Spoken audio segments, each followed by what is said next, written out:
You know what the most disappointing part about today's review was? I was fully expecting the 2004 hip-hop classic Holiday Inn to be playing, and it didn't. I want my money back. Hey there friends, it's me Peter, and welcome to day 16 of my 25 days of Christmas reviews. Today, I'm going back in time to 1944 to review one of the most classic Christmas movies of all time. But not only is it a classic Christmas movie, it's also a romantic comedy. Inspired by the song of the same name and starring some of that generation's greatest singers and actors, I of course am referring to White Christmas. The movie follows two army buddies, played by Bing Crosby and Danny Kaye, who after World War II decide to become entertainers. They find success on the radio all over the country, and even develop several successful shows. But one day, as they're planning on going to New York, they find a change of plans when they stumble across two women who are about to go on the run from the local sheriff. The four of them end up on the same train together and decide to go to Vermont for the holiday season.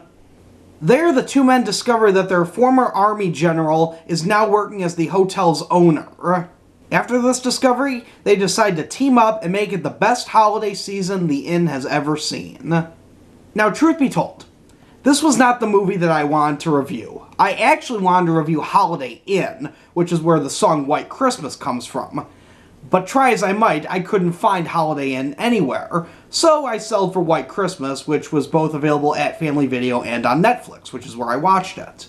And I have to say, out of all the Christmas movies I have reviewed, none of them bored me more than this one. Wow, was this a snooze fest. First of all, there is barely any mention of Christmas in this movie. There's a couple references to it at the beginning of the movie. They're dressed up as Santa, and there's a couple reds and greens around, and they go to Vermont because it's the holiday season. But even when they show up in Vermont, it's not snowing out. And this story has one of the most contrived plots I've ever seen. Bing Crosby and Danny Kaye's characters meet these two women, and they decide to help them out because they're on the run for not paying their rent and partially destroying their apartment, and then the sheriff goes out and threatens to arrest them. Can you really get arrested for that? I didn't know you could. And it just gets dumber and dumber from there. Within a week, it seems like, they start falling head over heels in love with each other. And then one of the couples fakes an engagement. And then something else happens. I couldn't get into it. I just could not get into this movie.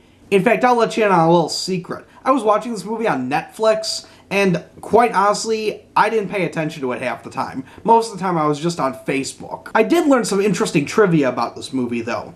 The movie was apparently meant to be a follow-up to Holiday Inn, and it was supposed to star Fred Astaire, who backed out of the project after reading the script, and then asked to be released from his contract with Paramount. What does that tell you if he felt that strongly about the movie that he wanted to be let out of his contract? And it's funny because when you think about Christmas classics, people know about White Christmas, but it's not one that's really talked about all that often. And quite frankly, I can see why. It's a musical, but really the only song in here that has to do with Christmas is White Christmas. And it's not even an original song from this movie. But as much as I complain about the songs not having to do with Christmas, I do have to admit, Bing Crosby and Danny Kaye do steal the show here. They are excellent singers, the songs are pretty catchy, even if there are a little too many of them. Which brings me to my next big complaint about this movie. It is long! This movie is 2 hours. 2 hours of a completely nonsensical plot that really goes nowhere. Out of 5 crooners from the 40s, I give White Christmas a 1 out of 5. Thanks for watching my latest Christmas review, my friends. If you enjoyed it, be sure to give it a thumbs up. And if you'd like to see more of my Christmas reviews, simply click that subscribe button down below.